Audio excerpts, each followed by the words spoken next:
Gracias, Padre Alexis. Un saludo cordial a los organizadores y agradecerles fuertemente y sentidamente la invitación a participar en este segundo módulo sobre desafíos de Costa Rica en la actualidad.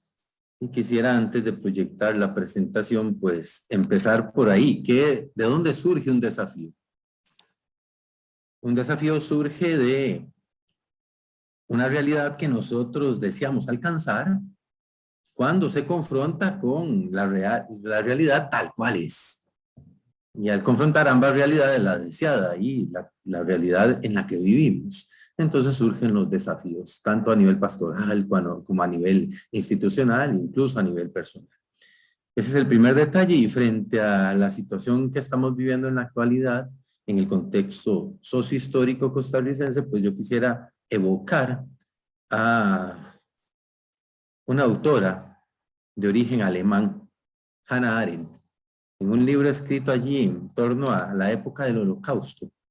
Hannah Arendt escribe que para comprender los acontecimientos que estamos viviendo y las situaciones que estamos presenciando y testimoniando, uno requiere dos elementos: silencio y distancia. Porque como vivimos envueltos en el fragor de las distintas situaciones que nos corresponden asumir como personas y como sociedad, a veces no tenemos la oportunidad de procesar lo que vivimos. Y cuando me pidieron realizar este esfuerzo, pues viendo el título, Diálogo Social, Cultura del Encuentro y la Buena Política, quedémonos allí. Esos tres elementos que brotan del magisterio social de la Iglesia, y en particular con más fuerza del magisterio del Papa Francisco. Cada uno de ellos podría ser bien, en medio de la situación del pluralismo actual que vive Costa Rica y Latinoamérica, un desafío cada uno de ellos. Pero vamos a ir tratando de perfilar por qué necesitamos la cultura del encuentro, el diálogo social y la buena política en medio de la situación que nos toca vivir. Así que, Juan Carlos, adelante con la siguiente diapositiva. Y yo me remito al primer documento que toma en serio la situación de la Iglesia frente al mundo. Y cuando digo toma en serio, es entendiendo esa relación Iglesia-mundo como un diálogo entre ambas realidades, de las que se reconoce la justa autonomía entre una y otra. Entre la Iglesia y la sociedad, entre la Iglesia y el mundo, hay autonomía. Y ese documento se llama Ecclesiam Suam, de San Pablo VI, 1964, que se publica en medio de las sesiones del Concilio Vaticano II, que supone todo un impulso de renovación para la Iglesia. Hay cambios en la manera de vernos como Iglesia, en la eclesiología, y en cómo nos ven como Iglesia, particularmente recuperando una categoría bíblica, que es la categoría de pueblo de Dios. Eso supone todo un cambio, porque ya la vida de la Iglesia, y me encantaba que ahora la doctora Velázquez insistiera que no se podía escapar de instituciones como el patronato, ¿verdad? En la época de la colonia y de la independencia, porque existían allí, estaban allí las instituciones y atrapaban toda la gestión del poder político y social. Bueno, la Iglesia se replantea en el concilio cómo se entiende ella misma y cuál es su razón de ser. Y entonces, con el concepto pueblo de Dios, ya no son solo los miembros de la jerarquía, sino todo el pueblo de Dios, laicado y jerarquía, los que tienen un papel protagónico. Además, hay un cambio en el sujeto social con el que se dialoga. Hasta antes del Concilio Vaticano II, el sujeto social con el que dialogábamos como Iglesia es el sujeto social producto de los ámbitos rurales, con una producción artesanal, con unas lógicas familiares muy vinculadas a la consanguinidad, y a partir del Concilio Vaticano II, entonces tomamos como sujeto dialogante al sujeto social, comillas, moderno, que vive en las ciudades, con modos de producir industrializados, con lógicas de relacionarse, cosa muy importante, muy diversas y cada vez más frágiles, menos robustas que en el ámbito de lo rural. Y entonces se plantea la necesidad de una relación con eso que se llama mundo. Y San Pablo VI, en el numeral 72 de Ecclesiam Suam, dice: la forma de plasmar esa relación con el mundo se puede describir como un diálogo, con dos características: adaptado a la índole del interlocutor y a las circunstancias de hecho, es decir, a lo concreto de la historia. Y en ese mismo documento son los tres grandes apartados, ¿verdad?, que el Papa desarrolla. Dice que para dialogar, la Iglesia necesita profundizar la conciencia de sí, que el diálogo se convierte en un instrumento de renovación eclesial y que hay que discernir con quiénes dialogar. Me detengo allí nada más con el tema de la conciencia de sí, porque eso tiene que ver con la identidad. A ver, si vamos a hablar de diálogo y de diálogo social en un contexto de pluralismo, tenemos que tener muy claro quiénes somos. Que si soy creyente, si soy católico, pues estoy en esas coordenadas y voy a dialogar con esa dimensión de mi vida de la que no puedo prescindir en ningún momento. La segunda cosa que tengo que tener claro con respecto a la identidad es que también tengo que conocer la identidad de aquel con el que voy a dialogar.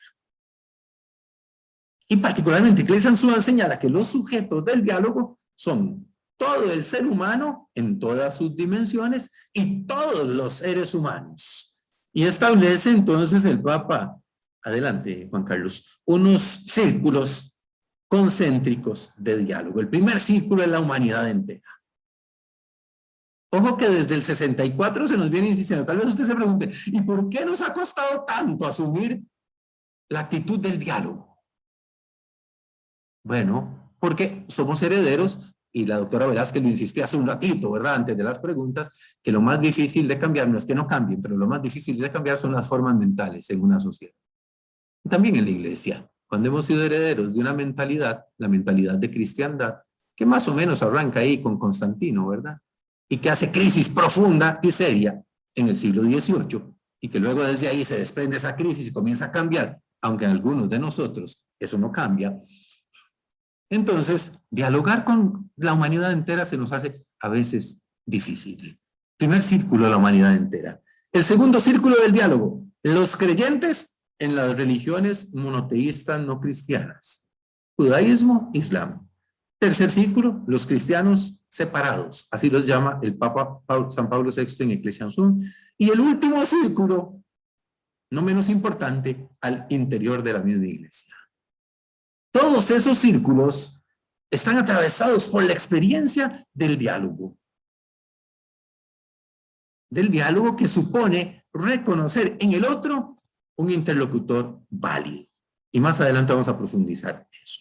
Adelante, Juan Carlos.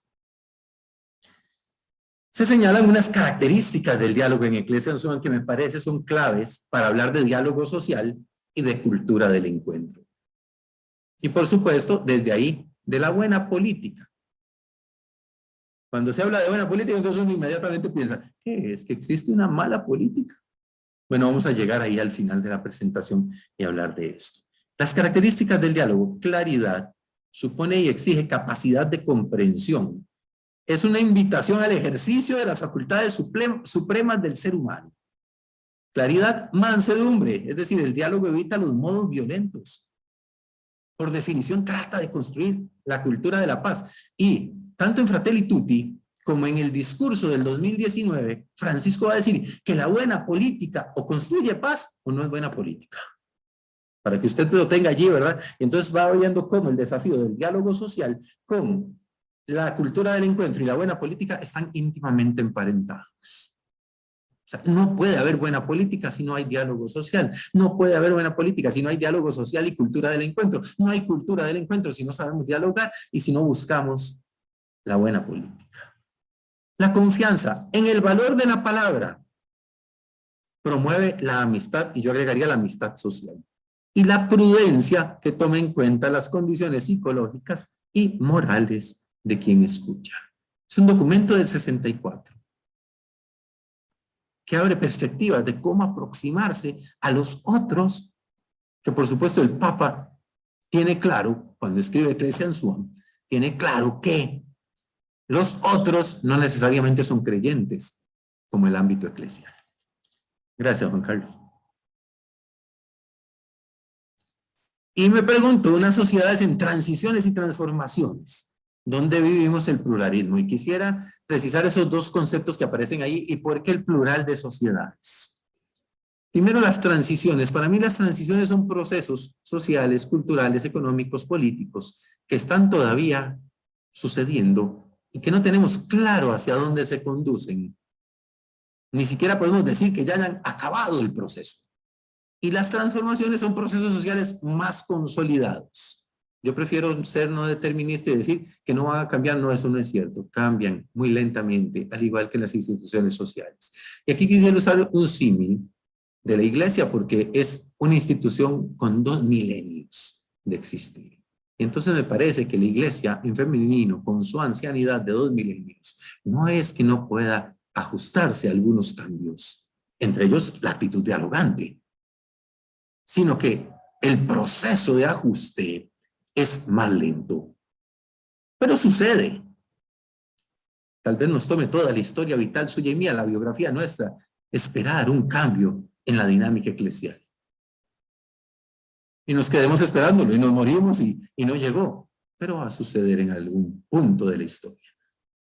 Y el plural de sociedades es porque cada vez hay más diversidades y pluralidades dentro de las experiencias de sociedad que surgen a partir de la forma en la que nosotros, sí, usted y yo, no hay otros, nos relacionamos, interactuamos, nos interrelacionamos unos con otros. Y esa es la sustancia de eso que llamamos en abstracto la sociedad, el modo de relacionarnos. Por eso me traigo un autor que se llama Charles Wright Mills, que escribe un libro que se llama La imaginación sociológica, por ahí en los años 60, y dice: el ser humano de hoy tiene que comprender que en todo o en parte su acción o su omisión contribuye a la forma que tiene la sociedad en la que vive. Y desentrañar esos entrecruces entre los procesos sociohistóricos y la biografía personal nos permiten comprender qué pasa en la sociedad y por qué pasan las cosas en la sociedad. Y voy a entrar en algunas transformaciones y transiciones porque el tiempo se va rápido, ¿no? Ya llevamos 13 minutos en esto y el tiempo se va volado. Entonces, algunas transiciones y transformaciones que Costa Rica ha estado viviendo al menos en los últimos 40 años. La primera de ellas, el Estado. El Estado que hasta más o menos los años 80 se orientaba a la búsqueda del bien común, principio de la doctrina social de la Iglesia, entendido como el conjunto de condiciones sociales, políticas, económicas, culturales, yo agrego después de Laudato Si de Francisco, ambientales, que hacen posible que las personas alcancemos la propia realización en sociedad, se desplaza del horizonte social. Y entonces el Estado se orienta al interés corporativo y por lo tanto a los intereses privados. No voy a hacer mucha bulla, pero para los costarricenses y las costarricenses que están en el curso, tenemos fresquito un caso de eso, que ha sido un escándalo en los medios de prensa, en el caso Cochinilla. El Estado se orienta a funcionar a los intereses corporativos. 2, se profundizan las desigualdades sociales, económicas, regionales, culturales, educativas, tecnológicas, y podríamos agregar más, pongo puntos suspensivos. Muchos de los que tenemos más de 40 años, crecimos en una sociedad costarricense con tendencias a la igualdad, lo digo bien, con tendencias a la igualdad, no igualitaria, pero con tendencias a la igualdad, que hace crisis más o menos mediados de los 80 y de ahí para acá.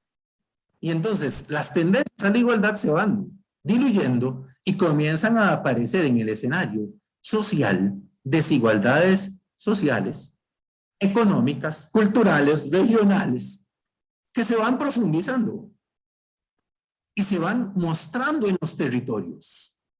Voy a poner un par de ejemplos, sin ningún juicio de valor. En menos de 1 kilómetro, en línea recta, usted tiene 2 realidades para apropiarse del espacio urbano totalmente dispares y distintas.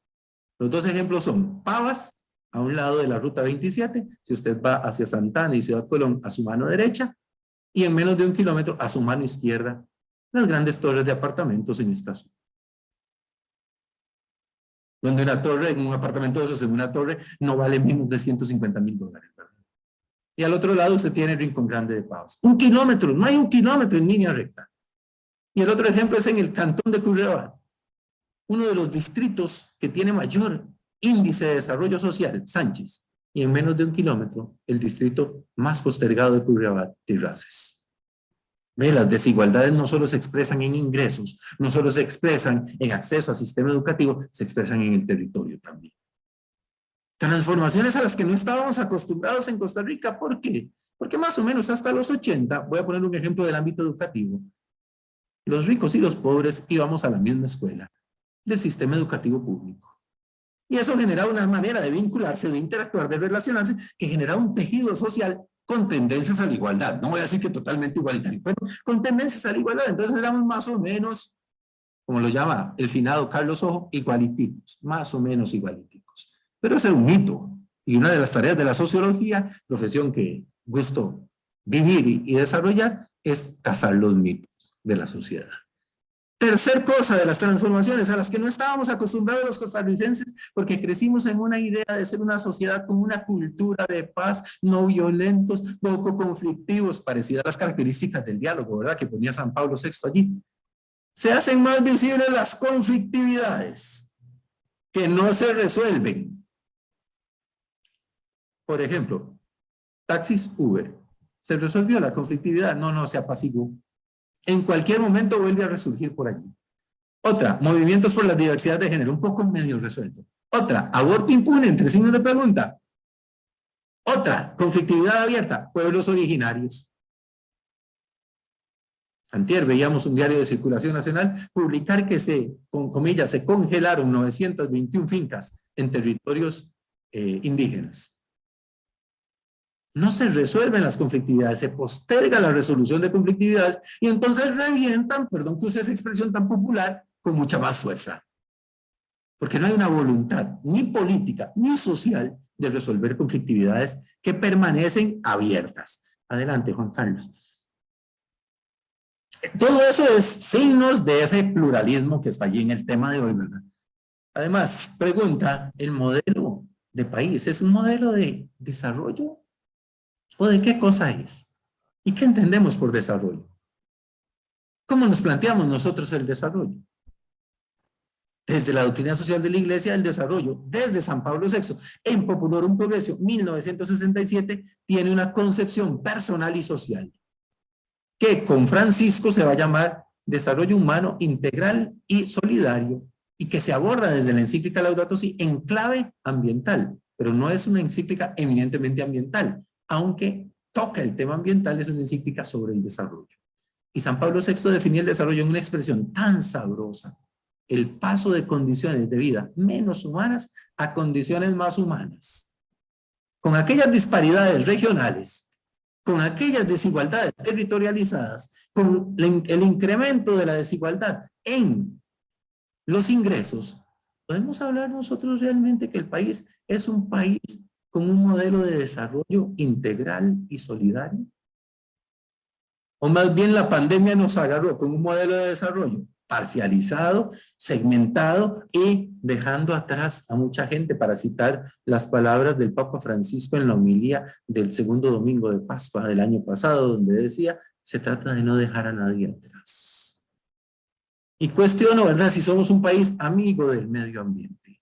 La fama internacional es esa, y la realidad, ¿le ha puesto atención últimamente a las noticias, a las postulaciones de algunos candidatos presidenciales donde proponen reactivar la explotación petrolera y de gas?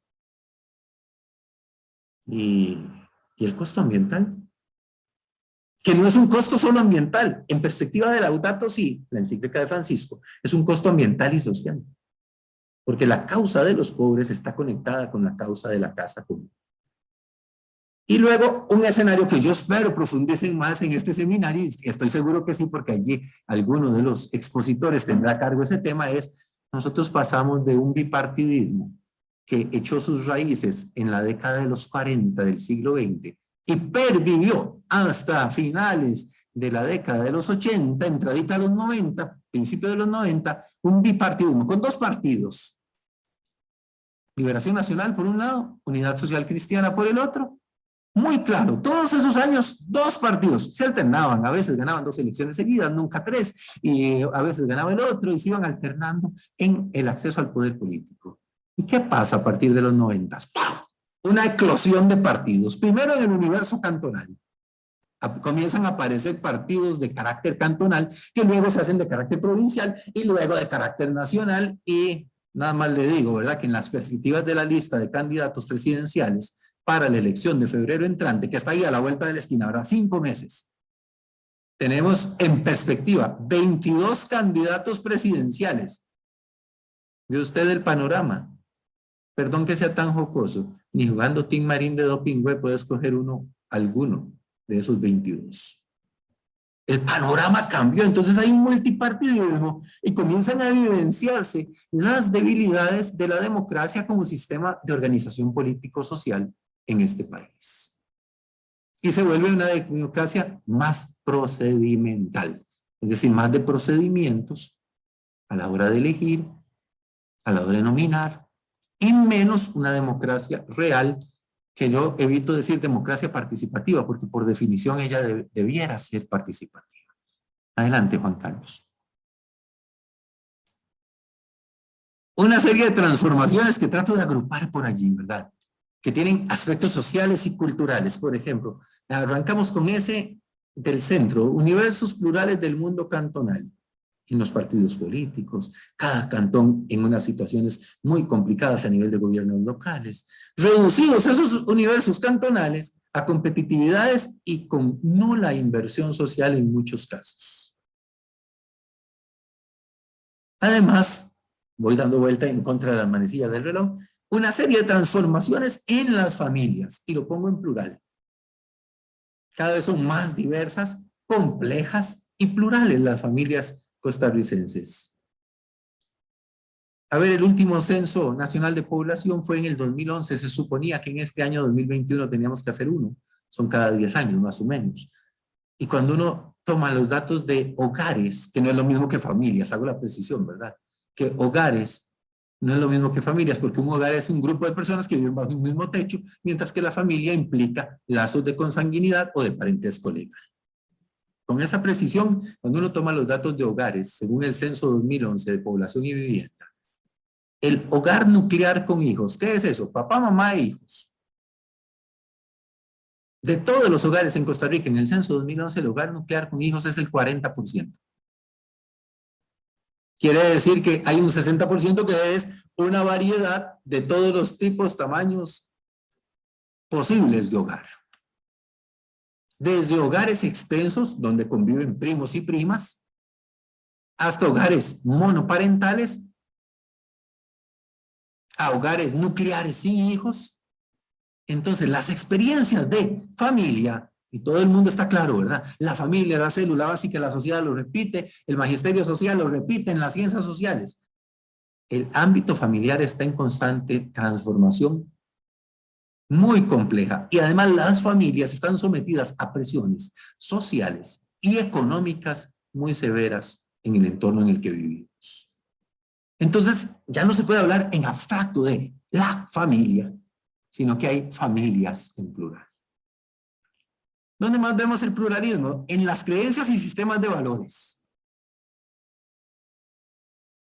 Y cuando digo creencias, no solo las creencias religiosas, están también las creencias políticas.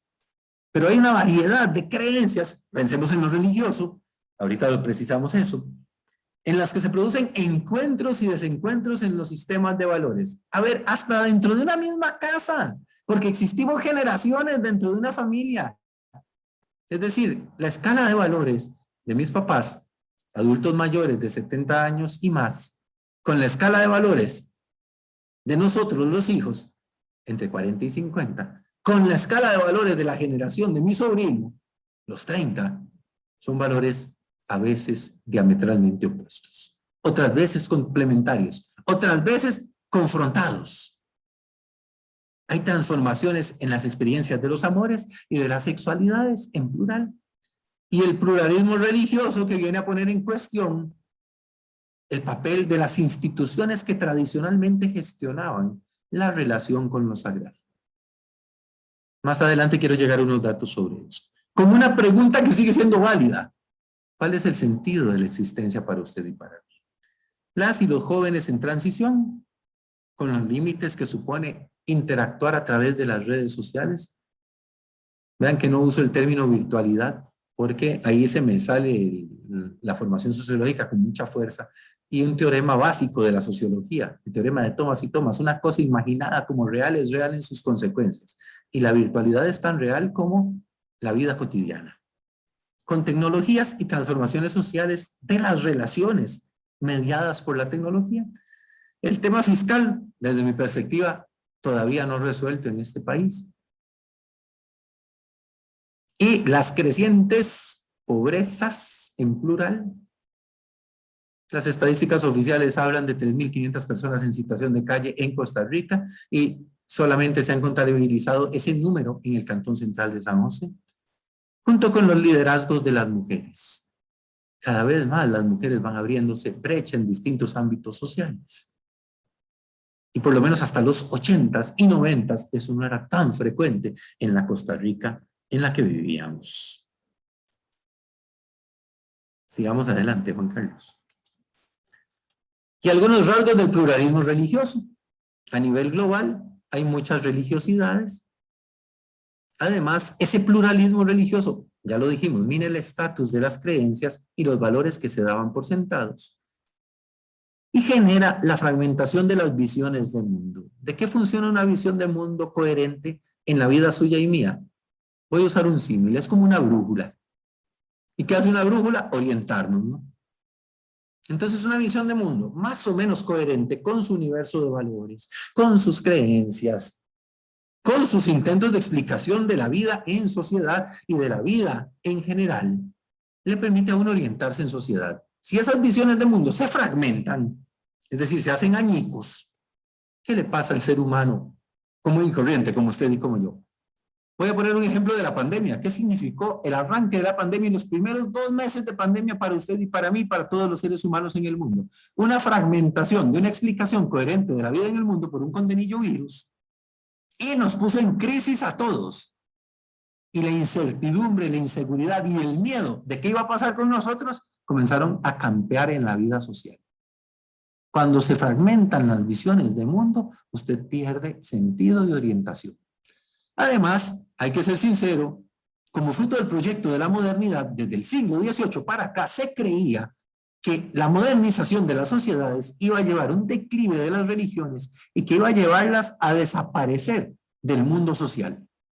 Hoy por hoy, con el pluralismo religioso y con las religiosidades tan severas y tan fuertes, con tantos esfuerzos que tenemos desde lo religioso de cualquier tipo, no podemos afirmar que el proceso de modernización de una sociedad conllevó la desaparición de las religiones de la escena pública.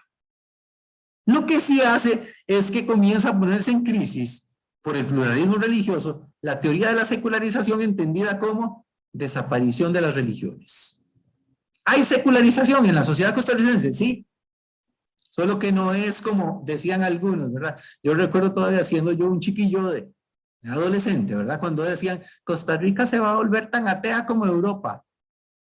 Ni Europa se volvió tan atea como ellos creían, ni nosotros nos volvimos tan ateos como los europeos. Yo siempre preciso allí.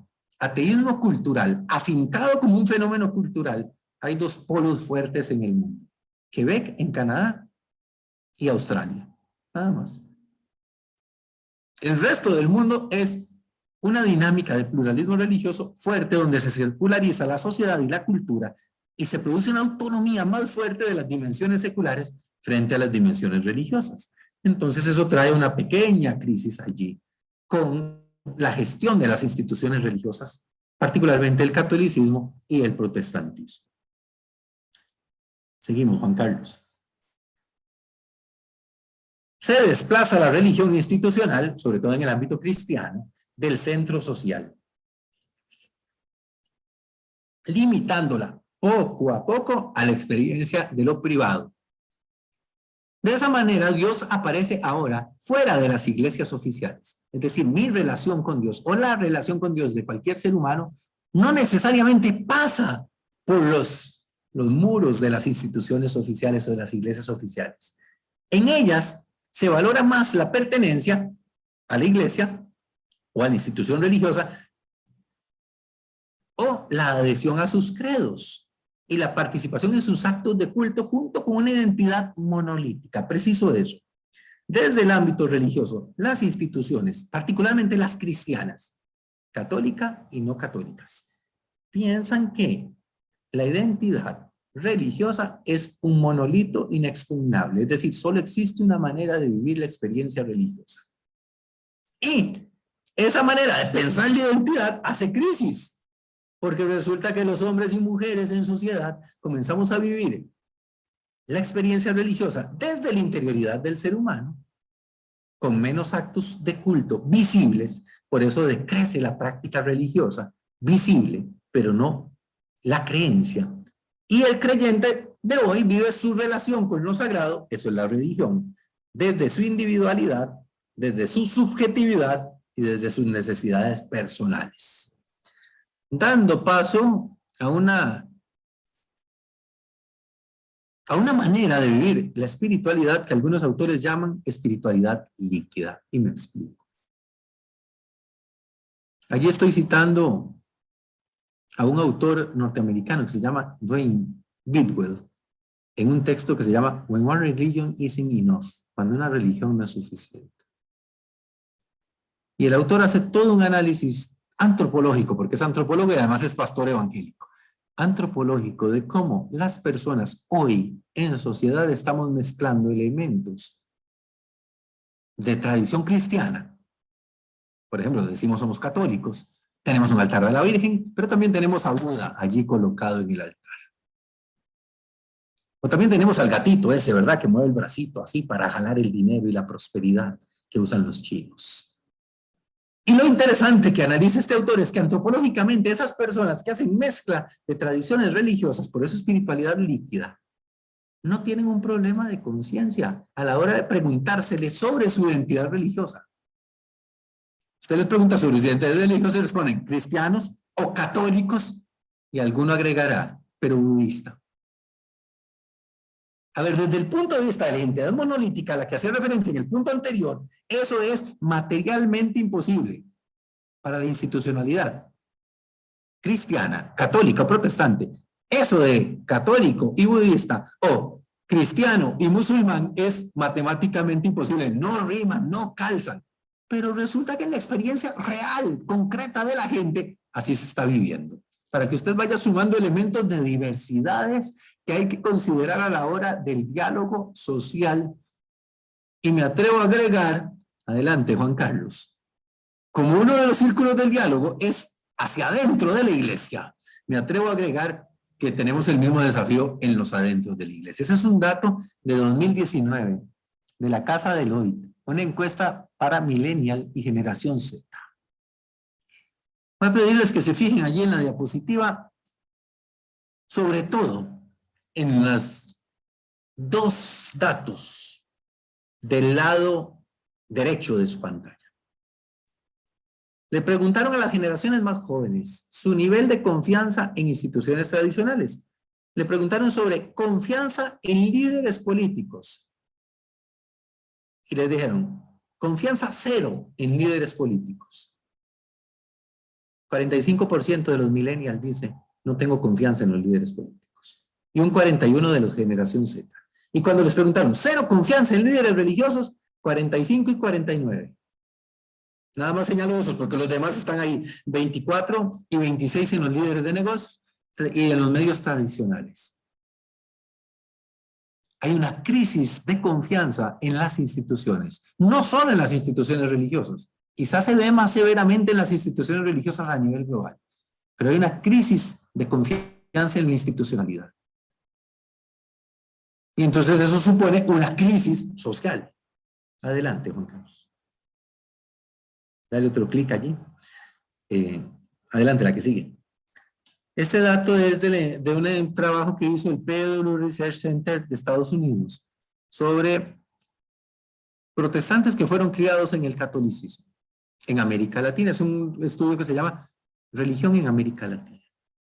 Por allí está Costa Rica, ¿verdad? Con el 40% de los actuales protestantes en 2015 habían sido criados en el catolicismo. Un 74% en Colombia de los actuales protestantes del 2015 habían sido criados en el catolicismo. Y el resto de países, ¿verdad? Solo un 15 en Panamá. En México un 44. Los hispanos en Estados Unidos un 47, Costa Rica un 40, Brasil un 54. Y cuando le preguntaron a esos que se habían ido al protestantismo, del catolicismo, las razones para dejar la Iglesia Católica, la mediana del porcentaje de esas personas más alta es de un 81. Es decir, un 81% de esas personas en la mediana dijeron que su razón primordial para irse de la Iglesia Católica era buscar una conexión personal con Dios.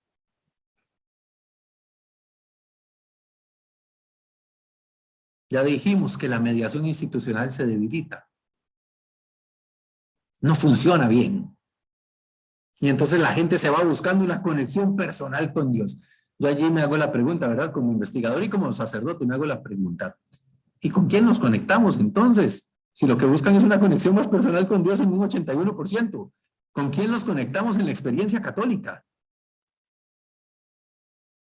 Encontraron una iglesia que ayuda más a sus miembros, 59. Querían un mayor énfasis en la modernidad, 60. Disfrutan el estilo de culto en la nueva iglesia, 69. Sigamos, Juan Carlos. Ese grafiquillo es un tanto viejito, es la última vez que se publica ese dato, es de la encuesta de estructuras de opinión pública de la Universidad de Costa Rica. ¿Por qué lo traigo aunque sea viejito? Solo para mostrar que hay una tendencia a la baja de los católicos en Costa Rica, que no es nueva. Claro, el último dato que salió públicamente del Centro de Investigaciones y Estudios en Política de la Universidad de Costa Rica, de mayo de este año, publicado en junio, asustó a más de uno, ¿verdad? 47,5% de católicos. Pero vean ustedes que la tendencia es a la baja. Esa rayilla verde son los católicos practicantes regulares. Más o menos se pierde un punto porcentual por año en Costa Rica y en toda América Latina. Y arranca en el 91, donde también Costa Rica está viviendo una serie de transformaciones que ya señalamos. Incluso las transformaciones que tienen que ver con el ámbito económico, con una apertura más fuerte al libre mercado y una economía más orientada a los servicios. ¿Habrá alguna incidencia? A mí me encantaría tener tiempo para investigar más eso. Las conexiones entre el sistema social, político y económico y las modificaciones de la experiencia religiosa de la gente. Es decir, así como somos consumidores de bienes y servicios en la sociedad en general, somos consumidores de los bienes de salvación. Con las mismas dinámicas. Y entonces, la Iglesia Católica en ese pluralismo es una oferta más. Y entonces usted y yo consumimos los bienes de salvación en la oferta que más nos satisfaga.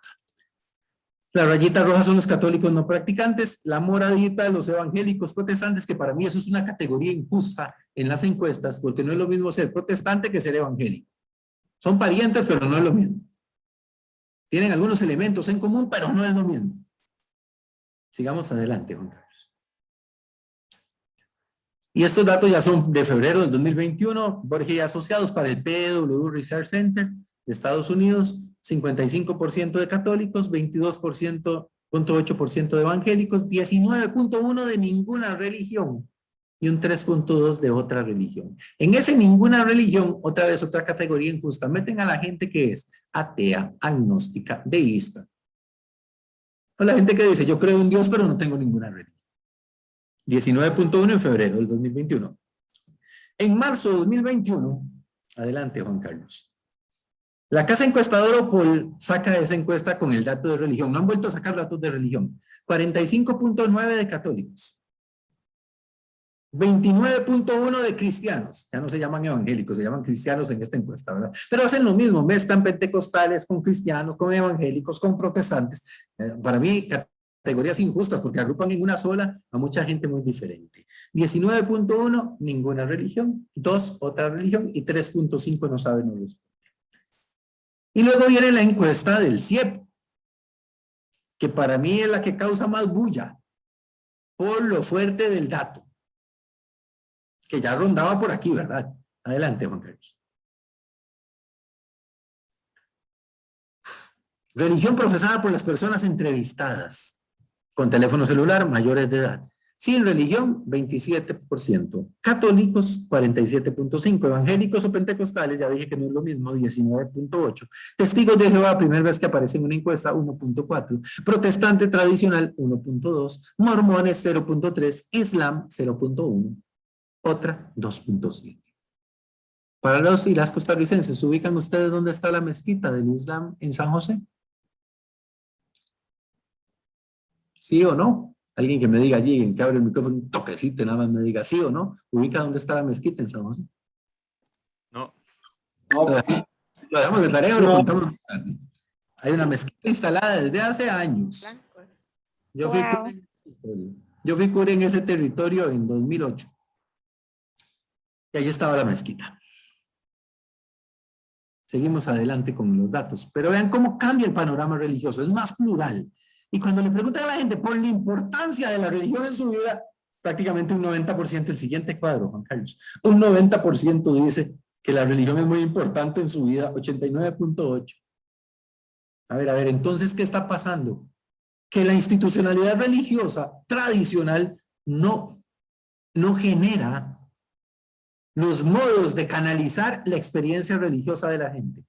En mi investigación mía de maestría yo designo ese tema como unas soberanías entrelazadas, siguiendo a Giorgio Agamben y Momo Sacher, el filósofo político italiano, que dice que un soberano es aquel que es capaz de decidir por sí mismo. Para mí el creyente cotidiano es cada vez más soberano, decide por sí mismo y se relaciona directo con Dios, y se brinca al cura y a la institucionalidad. Pero la importancia de la religión es un 90%. La frecuencia de la práctica, 69.2%. Por supuesto, hay un descenso de la práctica religiosa. Hay otros datos que no puedo hacer públicos porque la casa encuestadora no los ha publicado en América Latina, pero los conocimos hace un poquito más de una semana, que andan parecidos a estos. No iguales, pero sí similares. Entonces uno va confirmando que hay una tendencia del fenómeno religioso hacia un pluralismo. Adelante, Juan Carlos. Con ese panorama de pluralismo religioso, ahora sí, hablar de diálogo social. Y quise traerme ese número de Fratelli Tutti: acercarse, expresarse, escucharse, mirarse, conocerse, tratar de comprenderse, buscar puntos de contacto. Todo eso se resume en el verbo dialogar. Para encontrarnos y ayudarnos mutuamente necesitamos dialogar. No hace falta decir para qué sirve el diálogo. Me basta pensar qué sería el mundo sin ese diálogo paciente de tantas personas generosas que han mantenido unidas a las familias y a comunidades. El diálogo persistente y corajudo no es noticia como los desencuentros y los conflictos, pero ayuda discretamente al mundo a vivir mejor. Sí, Guillermo, la mezquita está allí en Calle Blancos, en Urbanización El Encanto. Mucho más de lo que podamos darnos cuenta. Lo que pasa es que para el diálogo y el diálogo social se necesitan una serie de actitudes, no solo las características del diálogo, sino de actitudes de cada dialogante. Porque si no, no es un diálogo. Y en Fratelli Tutti el Papa denuncia que lo que sucede, por ejemplo, en redes sociales es un monólogo, donde cada quien pone sus opiniones, pero no hay diálogo, porque cada quien está por hacer valer su posicionamiento, es decir, está buscando ejercer el poder en la acepción más clave del poder en la sociología weberiana de Max Weber. El poder es la probabilidad de imponer la propia voluntad para otros. Entonces, en las redes sociales yo estoy buscando imponer el poder, imponer mi propia voluntad. Y si impongo mi propia voluntad ya no es poder, se llama dominación. Adelante, Juan Carlos. Para el diálogo social, el otro, cualquiera que sea ese otro, debe ser considerado un interlocutor válido. Y nada más cuento una experiencia del diálogo multisectorial convocado por el Poder Ejecutivo el año pasado en Costa Rica, en el que tuve que participar como representante del sector solidarista, en razón de la dirección de la Escuela Social Juan 23. Una de mis primeras intervenciones fue esa, que teníamos que validarnos todos como interlocutores unos a otros. Porque mientras íbamos a estar descalificándonos unos de un sector con otros de otro sector, era imposible el diálogo. Aprender a valorizar el otro como interlocutor válido, desde sus posiciones, desde sus situaciones, desde sus creencias sociales y culturales. Cultivar la capacidad de escucha. A veces no somos capaces de eso. Además de propiciar espacios, entre comillas, y lo pongo entre comillas porque no son solo espacios físicos, son espacios afectivos también de encuentro. ¿Y para qué sirve el diálogo? Yo lo resumo en esa expresión: buscar acuerdos o al menos acordar desacuerdos. Es clave poner en claro en los procesos de diálogo en qué no estamos de acuerdo. Y eso depende de mi identidad, desde dónde estoy dialogando, qué puedo ceder, qué no puedo ceder. Seguimos, Juan Carlos. La cultura del encuentro.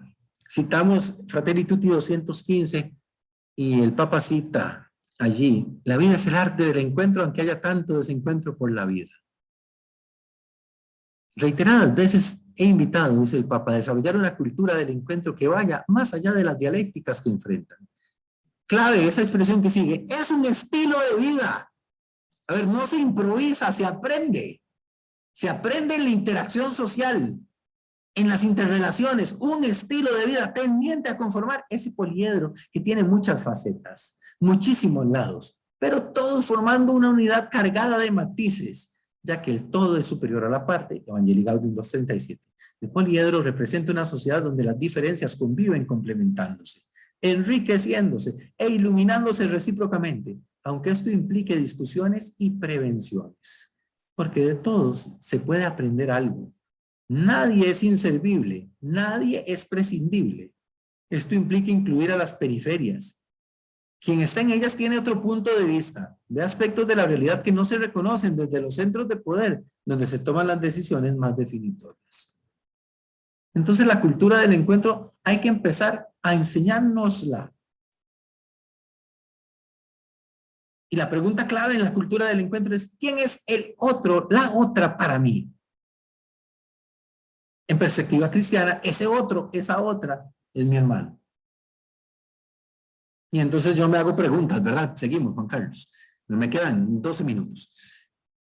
Esa cultura del encuentro supone que hablemos de cultura, y cuando hablamos de cultura, yo soy muy seguidor de Kotak, el antropólogo cultural, que dice que la cultura es el conjunto de significados y sentidos socialmente compartidos.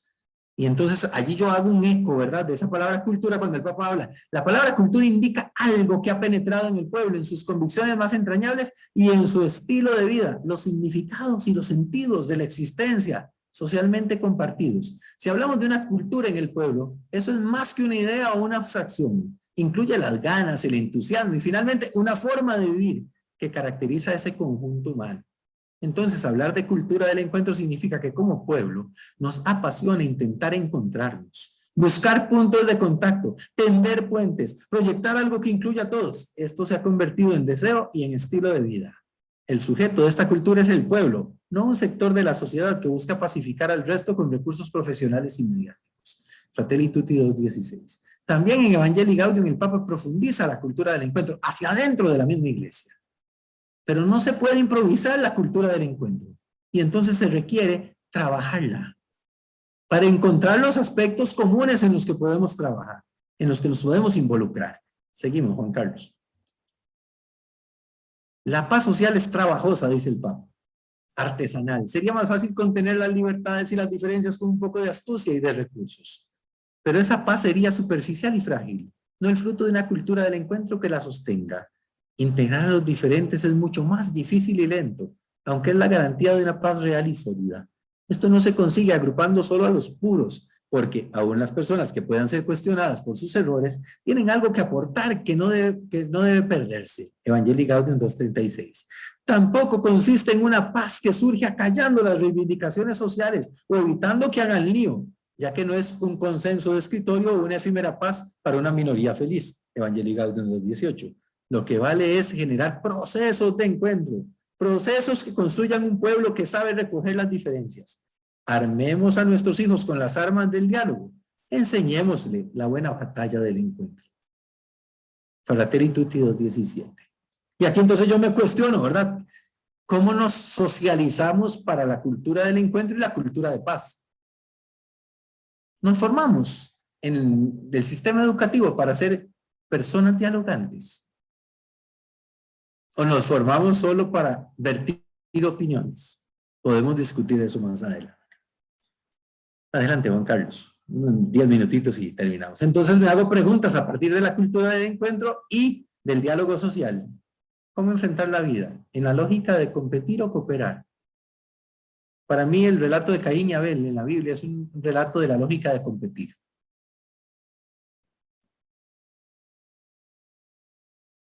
Y el relato de la multiplicación de los panes, aquí hay 5 panes y 2 peces, es la lógica de cooperar. Cuando uno está en la lógica de competir, 5 panes y 2 peces no alcanzan para nada. O cualquier cantidad de bienes.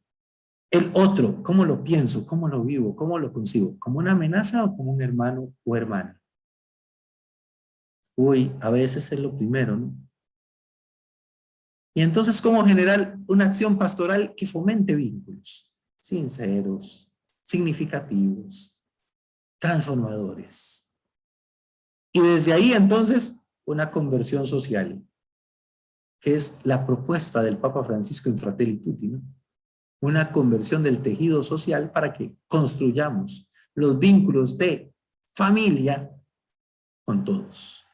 Adelante, Juan Carlos, y ya cerramos con el último aspecto. Y la buena política de la Jornada Mundial por la Paz del 2019. Dice el Papa, la función y la responsabilidad política constituyen un desafío permanente para todos los que reciben el mandato de servir a su país, de proteger a cuantos viven en él y de trabajar a fin de crear las condiciones para un futuro digno y justo. La política, si se lleva a cabo en el respeto fundamental de la vida, la libertad y la dignidad de las personas, puede convertirse verdaderamente en una forma eminente de la caridad. Esa es la buena política, la que pone la dignidad de la persona, el respeto fundamental de la vida y la libertad como ejes de su acción. Pero, ¿es así la política con P mayúscula que vivimos en nuestras sociedades? ¿Pone en el centro a cada persona y a toda persona? Preguntas que hay que hacerse uno como creyente y como ciudadano. Porque la tarea de la política con mayúscula es justamente construir condiciones para que seamos ciudadanos, condiciones de ciudadanía. Y a veces esas condiciones no aparecen por ningún lado. Seguimos, Juan Carlos. Y entonces con la buena política nada más me voy preguntando. Procurar el bien común en la vida pública. Hace un rato dijimos que se desplazó del horizonte social. Hay que volver a colocar el bien común como un principio ético de la vida pública. Impulsar procesos de transformación social, cultural y política en las comunidades. No olvidarse de la dimensión ética en la función pública. La igualdad de todos los hombres y mujeres, no solo en el discurso, sino en la praxis. Porque si se quiere en el discurso es relativamente sencillo, pero en la praxis cotidiana es más complejo. Para la buena política seguimos, Juan Carlos. Amor político. ¿De qué se trata? Es el que busca el bien de los demás en clave de bien común y no de intereses particulares, sirviendo en primer lugar a los débiles, a los pobres y a las víctimas. Además, pensar nuestras comunidades con carácter humanizante, con relaciones fraternas, solidarias, ambicionando ser, comillas, caricia de Dios en la vida de los demás. En la perspectiva creyente. Sin olvidar los valores del reino, caridad, justicia, verdad, libertad, sabiduría, que son fuente de anuncio y de denuncia, lo que nos compromete a ejercer la dimensión profética desde el ámbito eclesial. Y creo que viene la última diapositiva, en los últimos 5 minutos. Sí, en la última diapositiva, lástima no se ve completa ahí, bueno, yo no la veo completa porque me sale un cintillo, pero es como esa diapositiva se articula en los 3 niveles, la base teológica, la base ético-moral y la base sociopolítica. Y están articulados todos, ¿verdad? Si en la base sociopolítica implica ver la realidad y discernir cuál debe ser la intervención para transformarla en una dirección elegida, coherente con lo que creemos, entonces hay una correspondencia de principios y valores. Y una correspondencia con las formulaciones de fe. Nada más pongo un ejemplo. Si nosotros decimos creer en Dios, que es Padre, hay una afirmación fundamental. Todos somos hijos de ese Dios. Y entonces de allí, en el nivel ético, se desprenden la dignidad de la persona, la igualdad, la libertad, el derecho a la intimidad, la libre conciencia, la responsabilidad, la identidad, el derecho a la vida, por supuesto, los otros derechos fundamentales, el cuidado de la creación. Y en la base sociopolítica, pues nos vamos a dar cuenta que hay situaciones de déficit de dignidad, de libertad, que hay agresiones a la vida, que matamos, dañamos, manipulamos, degradamos, se violan las libertades. Se daña la creación. Y entonces necesitamos transformar esas lógicas con las que funcionamos en sociedad.